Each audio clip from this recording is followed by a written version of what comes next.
juga ucapkan selamat datang nih kepada narasumber kita. Narasumber yang pertama yaitu Insinyur Ahmad Zainal Abidin, MSc PhD, yang akrab disapa Bapak Zainal. Datang selaku narasumber kedua kami yaitu Dr. Laurentius Aswin Pramono, M.Epid SPPD KEMD, yang akrab disapa Dr. Aswin.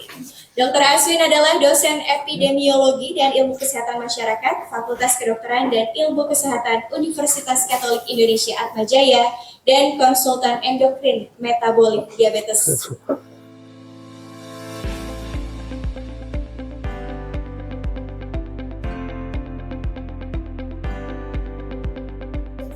Nah, pertama saya kasihkan latar belakang dulu, apa itu Bismillah A, BPA, biasa disingkatnya gitu.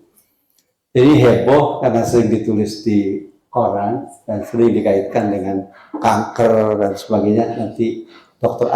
Aswin bisa jelaskan ya. Jadi kalau plastiknya sendiri, polikarbonat, itu plastik yang aman. Polikarbonat terkategori kalau di lambang tuh pakai sendok dan garpu, artinya itu food grade, ya food grade.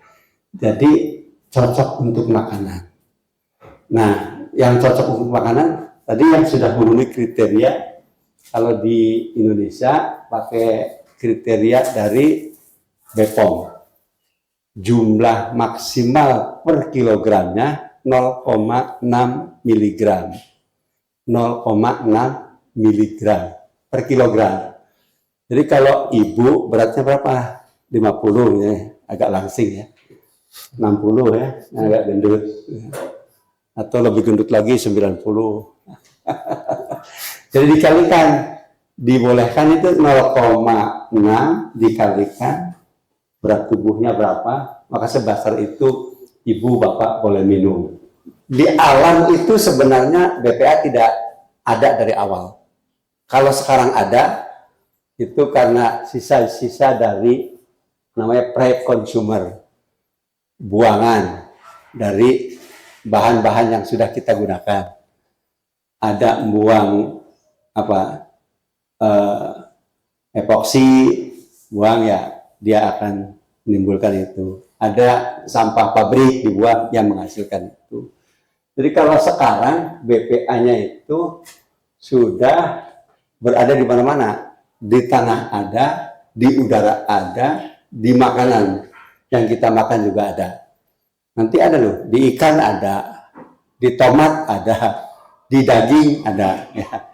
Jadi sudah di mana-mana. Kalau sekarang sih penelitian sudah di mana-mana, di tanah, di perkotaan diteliti, di pedesaan diteliti, di laut diteliti, semua ada sudah daftarnya. Yang agak lengkap mungkin yang di Nigeria dan di Cina itu sudah banyak data-data di jurnal internasionalnya. Oke, jadi beberapa temuan itu ini sudah disebutkan. Kalau di Eropa ya ada 0,1 sampai 1 mg per kilogram. Ini batas ya, kalau sekarang ini yang baru ya.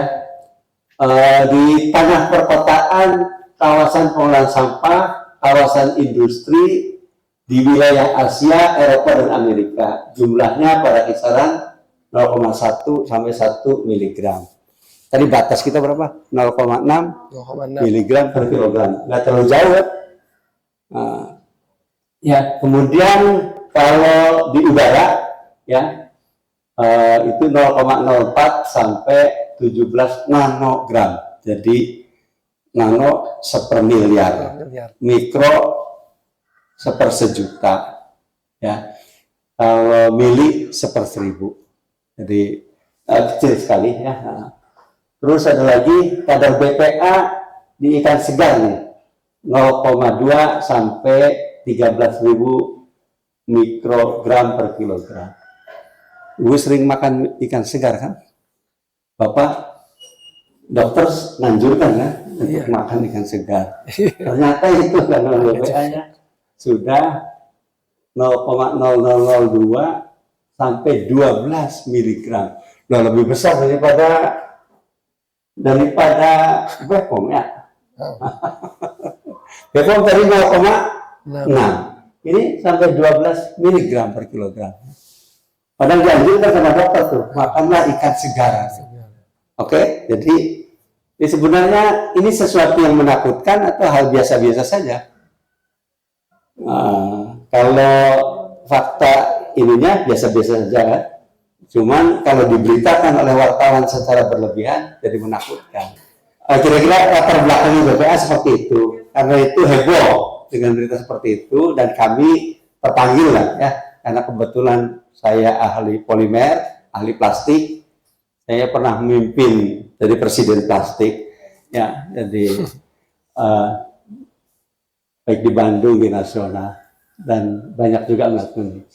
Dari pertama kami fokus di galon, karena galon itu terbuat dari polikarbonat mayoritas, dan polikarbonat mengandung atau dibuat dari BPA tadinya, ya. Jadi kalau ada tuduhan polikarbonat itu mengandung BPA, masih wajar, ya, masih wajar. Dan kita teliti berapa BPA dari galon yang rilis ke air, kira-kira gitu. Nah, yang dipakai sampelnya ini ada amidis, kenal ya, amidis? Nah, Aqua, kenal? Biasa minum, saya juga tadi bawa botolnya. Kristalin, ada ya, nah, terus fit. Nah, kami memang tidak meneliti seluruhnya yang ada ya, tapi sampling dari 4 merek terkenal ini dan ambil secara random dari toko-toko ya, ya, toko-toko. Nah, jadi kira-kira harapannya ini sudah bisa mewakili tentang kondisi secara umum di lingkungan sini di Jawa Barat. Dan ternyata informasinya ya, bahwa Jawa Barat ini merupakan penghasil atau produsen minuman terbesar Indonesia. Jadi tidak hanya di galon, tetapi juga di proses produksinya kami pelajari. Lalu dari mana sumbernya itu diambil juga kami pelajari. Sehingga nanti bisa diketahui sebenarnya kalau ada barang-barang aneh di dalam air minum itu asalnya dari mana? Dari air sumber kah? Dari proses produksi kah? Dari botol galon kah? Atau dari mana? Atau dari orang yang iseng memasukkan ke situ? Lalu kita temukan. Ya. Tentang metode analisisnya, jadi kita menggunakan metode-metode standar yang sudah disepakati baik secara internasional maupun juga nasional. Walaupun kalau secara ilmiah biasa sih kita juga bisa, gitu ya, secara ilmiah biasa. Cuman karena ini untuk umum yang sudah di masyarakat semuanya, jadi kita menggunakan standar pengujian yang sudah disepakati, yaitu dari AOAC ya, nomornya ada tuh 2017.15. Jadi kalau mau tahu lebih detailnya bisa dibaca di sana.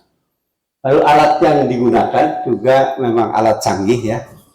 Jadi HPLC, High Performance Liquid Chromatography, yang ketelitiannya mencapai 0,0099 mikrogram per liter. Jadi ketelitian cukup tinggi. Tadi kan batasnya 0,6 miligram kan. Ini ketelitiannya 0,0099 mikro. Jadi sebenarnya dekat ke nano ya. Ini 9,9 nano ya. Nano. Bisa mendeteksi sampai ke situ. Jadi kalau 0,6 ya jauh sekali. Artinya mudah dideteksi oleh alat ini. Oke. Jadi HPLC ini termasuk alat canggih dan ketelitiannya juga sangat tinggi sampai ke 10 nano ya kira-kira. Nah, terus bagaimana hasilnya? Ya. Hasilnya ini Bapak, awalnya sih kami itu selalu menyembunyikan kepada semua orang. Jadi pakai AG1, GG1, asalnya gitu ya. Karena takut lah yang ini khawatir jaga diri aja. Ya. Jadi takut nyakiti hati orang. Takut juga nanti tidak fair dalam melakukan pengujian dan sebagainya. Jadi kami tutupi. Lalu setelah hasilnya ini ya, non detected semuanya tidak ada yang terdeteksi. Padahal dengan ketelitian yang sangat tinggi ya alatnya. Dan pakai metode standar yang sudah disepakati secara internasional.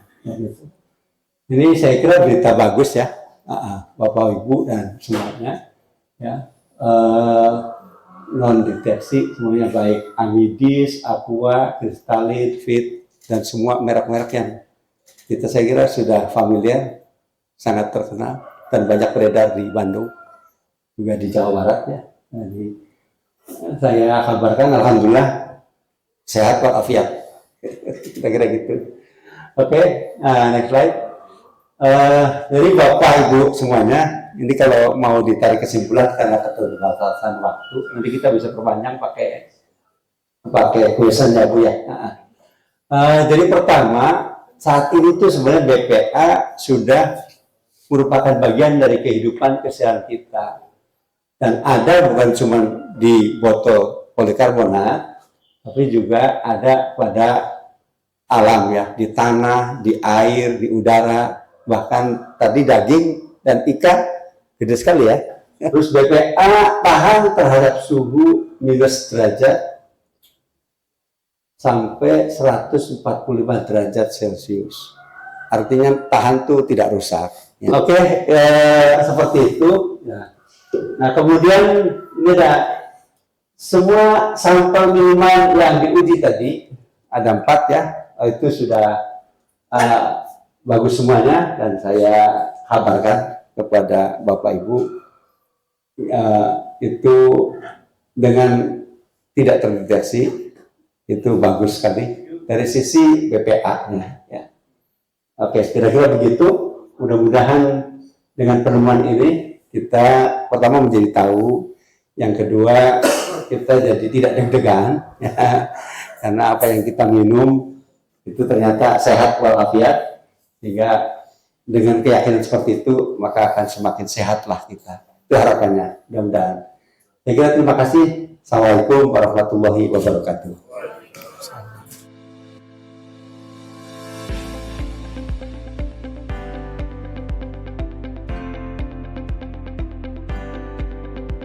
Ya, terima kasih banyak untuk kesempatan yang sudah diberikan kepada saya dan kepada teman-teman wartawan semua.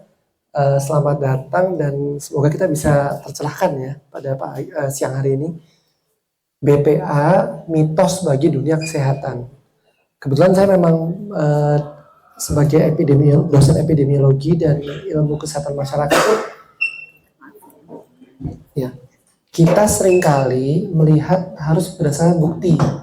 Jadi semua penyakit, gangguan kesehatan itu harus, yang menjadi risiko bagi gangguan kesehatan itu harus berdasarkan bukti. Bukan katanya atau dugaan-dugaan saja, tapi harus berdasarkan evidence-based medicine. Jadi di dunia kedokteran kita berpedoman pada evidence-based medicine atau kedokteran berbasis bukti. Bahwa betul mengkonsumsi sesuatu atau penduduk di suatu tempat tuh berisiko terhadap sesuatu. Nah, itu harus jadi pedoman. Risiko kesehatan atau gangguan kesehatan tuh harus berdasarkan data, penelitian, bukan hanya katanya gitu, atau itu kan memang berbahaya, seperti itu enggak. Tapi harus ada buktinya. Risiko yang disebut sebagai risiko dalam dunia kesehatan itu harus sesuatu yang masuk akal dan risiko dalam konsumsi manusia wajar. Misalnya kalau kita melihat ini kan kecil sekali tuh batasnya BPA itu dibutuhkan mengkonsumsi air dalam 10.000 galon gitu ya, baru mencapai angka 0,6 gitu, karena dia kan nano ukurannya. Itu kan sesuatu yang tidak wajar. Kalau dikatakan itu dipropagandakan sebagai sesuatu yang berbahaya, nah itu wajar nggak dikonsumsi manusia dalam waktu 1 hari gitu. jumlah air sebanyak itu kalau benar ada. Nah keberadaannya pun tidak ada sekarang itu. Jadi kita tidak boleh sesat ya dengan misinformasi atau disinformasi terkait dengan urusan ini. Sintesis data atau pengumpulan data itu memerlukan penelitian di lapangan dan konsumsi pada manusia untuk kesehatan. Itu disebut sebagai kedokteran berbasis bukti. Bukannya misalnya kita lihat, misalnya mencit gitu ya, dijejali begitu banyak BPA sekaligus terus dia akhirnya mengalami gangguan. Bukan begitu. Ngerti ya? Jadi ada uji yang hewan coba, dia dimasukkan, kan dia kecil ya, mencit atau tikus, hewan kelinci itu kecil dia. Dia dimasukkan bahan kimia deh, yang lain, semua bahan kimia. Dia mengalami gangguan kesehatan. Tapi kan tidak seperti itu kita mengkonsumsi sesuatu misalnya bahan-bahan kimia gitu. Kira-kira begitu maksudnya. Itu berdasarkan berat badan kita juga dan bagaimana metabolisme kita juga gitu. Dan kesengajaan melakukan itu. Karena kalau dia tuh di hewan coba, dia disengaja untuk mendapatkan materi-materi kimiawi itu. Beda sama kita yang sehari-hari kita makan sesuatu yang sehat. Karena kita terpapar dengan polusi udara itu ya, kita belakang knalpot kendaraan, kita menghidup juga tuh bahan yang kimia yang tidak sehat. Tapi itu hanya sekali waktu saja dalam 24 jam kehidupan kita. Jadi itu sangat kecil sekali. Itu yang perlu diperhatikan betul teman-teman ya. Dan pada akhirnya resiko ini masuk dalam pedoman organisasi kesehatan. Nah sampai saat ini masalahnya untuk organisasi kesehatan di bidang penyakit-penyakit, di bidang saya ya, diabetes, penyakit dalam di bidang saya kanker dan sebagainya, itu tidak memasukkan ini gitu sebagai hal yang dihindari. Kita bisa masukkan mengkonsumsi terlalu banyak gula atau malas gerak gitu ya untuk resiko diabetes. Itu ada tuh resiko-resiko sesuatu memang ada, tapi tidak memasukkan yang namanya BPA ini. Itu slide. Jadi BPA dapat ditemukan pada berbagai material dan bahan yang baik dikonsumsi maupun tidak dikonsumsi manusia. Dalam tanah, air, itu bisa ditemukan dalam kehidupan sehari-hari. Dan tidak terdapat dalam air minuman dalam galon air. Tadi penelitiannya Prof. Zainal sudah mengkonfirmasi itu. Ya, penelitiannya sudah dikonfirmasi bahwa tidak ada dan tidak benar di dalam galon air. Itu. Jumlah bahannya dapat dinyatakan tidak ada di dalam air minum kemasan atau galon, dan riset hari ini membuktikan tidak ada BPA terdeteksi atau non-detected di saldo air minum kemasan galon polikarbonat. Nah sebenarnya pencemaran secara global itu tidak ada juga terkait urusan ini, karena sangat kecil tadi. Beda dengan isu yang memang masalah kesehatan lingkungan atau kesmas ya, kalau di bidang kita kesehatan masyarakat atau public health, misalnya global warming, ada limbah perusahaan di kota X gitu ya, saya sebut aja misalnya limbah perusahaan batik misalnya gitu, atau perusahaan tekstil misalnya, itu udah jelas emang, tapi itu hanya lokal isunya, itu berbeda. Ini tidak. Pencemaran secara global dan pencemaran secara lokal tidak ada untuk BPA. Itu catat teman-teman wartawan dulu. Kalau saya kan wartawan juga ya.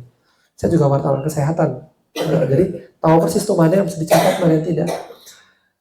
Berbeda dengan global warming dan pencemaran limbah produk perusahaan tekstil tadi atau limbah yang lain-lain. Slide. Jadi ada fakta menarik nih dalam tubuh kita, adalah tubuh kita ini mampu memetabolisme setiap zat kimia dan bahan-bahan anorganik yang tanpa sengaja masuk dalam tubuh kita. Bisa aja berbagai hal, ya. Bukan BPA ini, ngomongin lain. Tapi tubuh kita mampu memetabolisme zat kimia yang masuk. Dan itu akan dibuang melalui urin dan feses. Urin itu kencing, feses itu BAB, ya. Tubuh kita bisa melakukan repair atau perbaikan DNA sehingga mencegah mutasi dalam tubuh kita. Tidak ada mutasi karena bahan-bahan yang seperti BPA itu, ya. Menurut EFSA atau European Food Safety Authority, batas aman BPA itu kan 4 mg per kilogram berat badan per hari. Ada perharinya juga ya. Sedangkan studi menunjukkan bahwa air dalam kemasan itu sangat kecil sekali. Ya, 0,01 itu. Itu kalau ada, ini nggak ada. Dan risetnya tidak menemukan adanya itu. Dengan studi yang limitnya bisa 0,0099, dia tidak menemukan itu.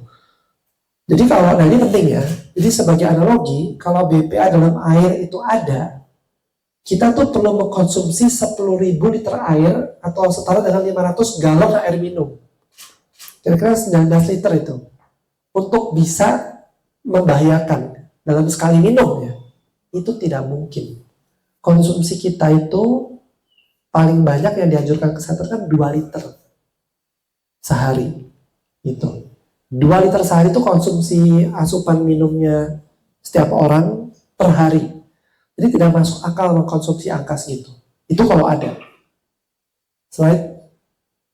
Jadi metabolisme BPA ini ada yang ini kalau masuk ya dalam tubuh kita ya, BPA ini ya. Kalau masuk dalam tubuh kita itu dia dibawa ke hati itu lever ya.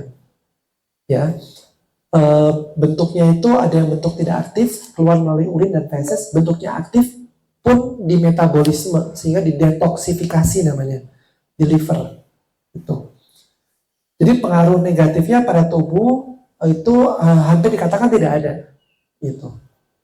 Ya, tidak bisa, dia akan dibuang soalnya. Jadi sebagian besar dibuang, yang belum dapat dibuang pada waktu itu akan dimetabolisme sehingga tidak membahayakan tubuh. Slide. Nah ini mitos yang menyesatkan ini satu inti nih pembicaraan kita. Ada banyak orang yang mengatakan gitu ya, propaganda yang tidak benar. Itu katanya BPA menyebabkan diabetes, dislipidemi, dan gangguan metabolisme. Itu salah. Kita bisa melupakan penyebab-penyebab yang sesungguhnya dari diabetes. Diabetes itu penyebabnya adalah dia gangguan metabolisme gula karena gangguan insulin. Itu kerja insulinnya nggak bagus, misalnya pada orang yang gemuk gitu ya, kurang olahraga, makan terlalu banyak gula, dan resiko di keluarga genetik. Jadi cadangan insulin di pankreasnya itu cepat habis atau kurang aja gitu. Termasuk kolesterol tinggi juga gangguan metabolisme dari lemak yang kita makan, ya jeroan atau daging-daging yang terlalu banyak lemak. Itu yang penyebab sesungguhnya. Dan gangguan metabolisme itu juga bukan dari BPA. Yang berikutnya kanker ya. Ini tiga kanker yang sering disebut-sebut terkait BPA, itu tiga-tiganya bukan karena BPA. Tiga-tiganya itu ada karena genetik, karena usia, itu prostat ya, tumor prostat, ovarium karena genetik, dan payudara juga karena genetik. Sudah tahu lah ya berita, ada selebriti di luar negeri itu dia sampai melakukan mastektomi payudara. Jadi payudara dioperasi karena dia punya mengandung gen CA payudara. Itu kan Angelina Jolie ya. Dia menganggap payudara itu memang karena gen. Nggak bisa terjadi CA payudara kalau bukan karena gen. Jadi memang memang ada turunan dari entah orang tua atau nenek moyang. Jadi ada hubungan dengan gen. Begitu pula jantung, pembuluh darah seperti serangan jantung, stroke, itu sama sekali tidak ada kaitannya dengan BPA. Sama sekali. Nah, ada kaitannya, termasuk gagal ginjal dan keracunan ginjal, keracunan organ, itu hampir nggak ada, nggak pernah ditemukan. Satu lagi yang isu yang sering disebut-sebut kemandulan itu juga bukan. Ya. Dan masalah mental atau kejiwaan, jadi semua itu hanya mitos aja itu. Itu apakah itu bisa dok ditemukan pada hewan coba, tapi hewan coba itu dijejali dalam jumlah banyak yang lebih melebihi kadarnya jauh itu pun bukan penyakit seperti ini, bukan. Jadi tidak berproses melalui penyakit ya, bukan ya, keracunan aja gitu ya, semua zat bisa menyebabkan keracunan gitu, tapi bukan melalui penyakit ini. Selain, jadi pesan penting nih, catat nih, boleh catatnya. Jangan kita mengkhawatirkan sesuatu yang jauh dan mengawang-awang, terlalu di luar dari akal sehat itu. Sementara hal-hal yang kita bisa lakukan adalah hidup sehat.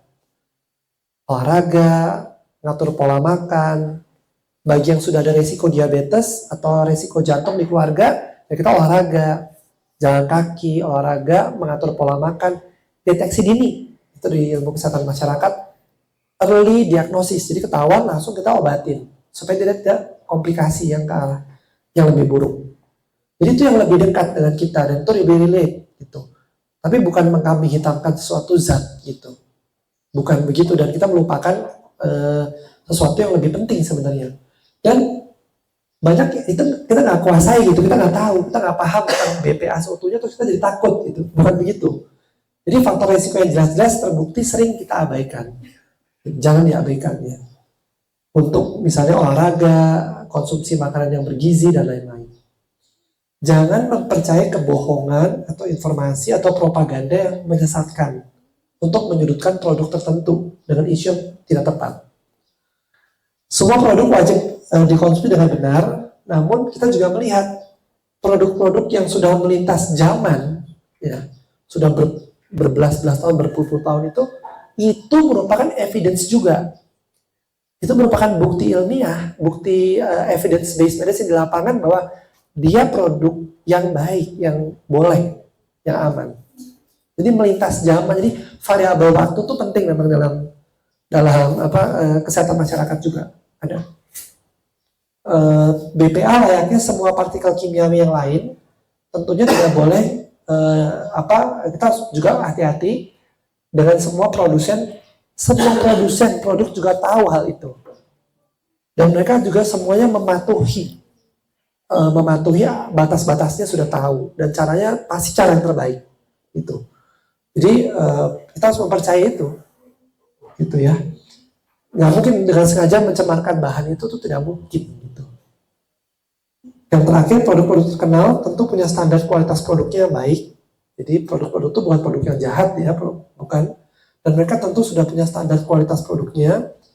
Jadi kesimpulannya apa dari saya? Masyarakat tidak perlu khawatir memilih air minum dalam kemasan galon polikarbonat yang beredar di pasaran. Jadi baik secara bukti ilmiah di laboratorium, dikerjakan oleh Prof. Zainal dan tim, dan evidence-based medicine-nya, kedokteran berbasis buktinya. Tidak ada yang menyebabkan gangguan-gangguan kesehatan seperti tadi. Jadi aman, sekali lagi. Right? Saya pikir itu yang saya dapat sampaikan. Semoga bisa bermanfaat dan penekanannya dapat. Ya, maksudnya boleh dalam tanya jawab nanti kita bisa perdalam lagi. Ya, terima kasih banyak.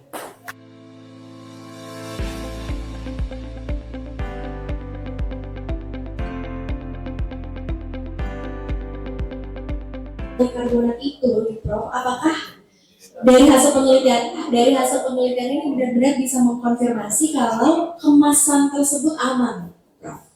Baik, silakan, Prof.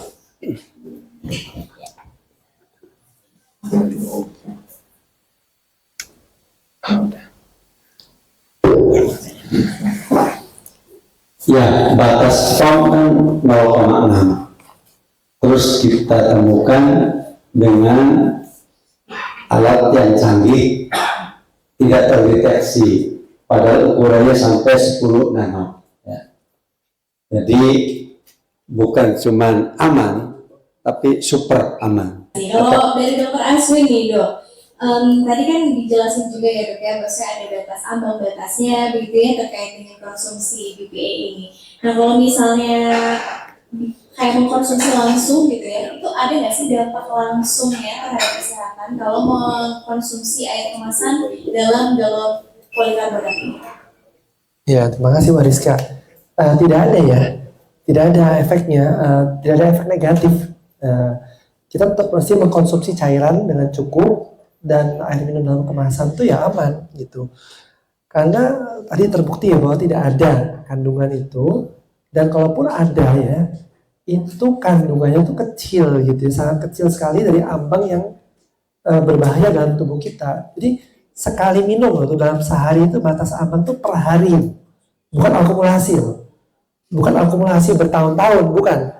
Tapi sekali minum sehari itu yang butuh sampai berapa tadi 19 liter ya. dalam sehari itu sesuatu yang tidak mungkin. Jadi apapun itu tidak mungkin terkonsumsi sejumlah itu dalam sehari, mustahil lah gitu. Dan itu bukan akumulasi loh. Jadi misalnya 9 kasus itu tapi bertahun-tahun, bagaimana dok? Itu misalnya berpuluh tahun muncul nggak penyakit? Enggak. Tubuh kita punya mekanisme untuk mengeliminasi itu. Baik melalui urin, itu kencing, dan BAB, feses. Dan kalaupun dia tertahan sementara, dia akan dimetabolisme oleh liver. Namanya detoksifikasi. Jadi memang tubuh kita tuh memiliki kemampuan untuk itu. Kira-kira begitu Mbak Rizka? Kalau mungkin dari Dokter Aswin juga silakan dok kalau ada closing statement. Iya, pertama adalah kita harus hati-hati terhadap disinformasi atau informasi yang sesat. Itu sebaiknya kita hati-hati betul. Jadi memang bahan kimiawi semuanya kita akan hindarin. Gak cuma BPA, semua yang nggak baik ya akan kita hindari.